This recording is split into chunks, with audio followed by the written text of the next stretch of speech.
আসসালামু আলাইকুম ওরহমতুল্লাহি ওবরকাতুহ। আলহামদুলিল্লাহি রব্বিল আলামিন ওয়ালা আকিবাতুল লিল মুত্তাকিন ওয়াসসালাতু ওয়াসসালামু আলা সাইয়্যিদিল আমবিয়াই ওয়াল মুরসালিন। দেশ ও দেশের বাইরে যে যেখান থেকে শুনছেন সবাইকে আন্তরিক সালাম এবং মোবারকবাদ। সম্মানিত দর্শক শ্রোতা, আমাদের সন্তান যখন হয় তখন ওই সন্তানের নাম রাখা আমাদের নৈতিক দায়িত্ব। কিন্তু সেই নাম আমরা কেমন নাম রাখব সে ব্যাপারে আমাদের নবী করিম সাল্লাল্লাহু আলাইহি ওয়াসাল্লাম আমাদেরকে দিক নির্দেশনা দিয়েছেন।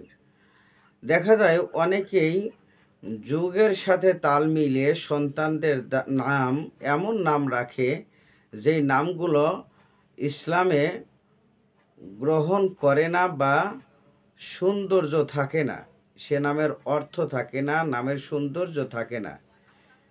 সেক্ষেত্রে আমাদের এই নামটা কেমন রাখা উচিত, রসুলের দেখানো পথ অনুযায়ী, মত অনুযায়ী রাখা আমাদের প্রয়োজন। আজকের হাদিসের আরেকটা বিষয় আলোচনা হবে যে আমাদের বংশের পরিচয় হবে বাপের দিক থেকে না মায়ের দিক থেকে। এ ব্যাপারে রসুলের হাদিস কি বলেন?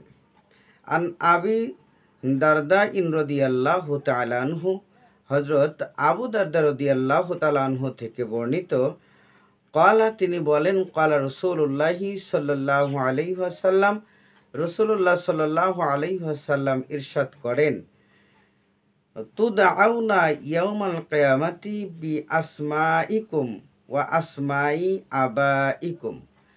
আল্লাহ রসুল সাল্লাল্লাহু আলাইহি ওয়াসাল্লাম বলেন যে কিয়ামতের দিনে তোমাদেরকে যখন ডাকা হবে তখন তোমাদের নিজের নাম এবং তোমাদের বাবার নাম ধরে তোমাকে ডাকা হবে।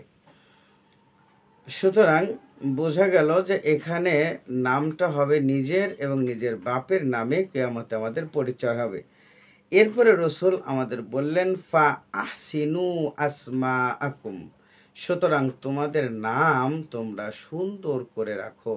সুন্দর নাম যেগুলো পছন্দ মতো, যে নাম ইসলামে যে নামটা সৌন্দর্য প্রকাশ করেছেন এমন নাম তোমরা রাখো। সম্মানিত দর্শক শ্রোতা, এই হাদিস থেকে আমরা দুইটা জিনিস উপলব্ধি করতে পারি।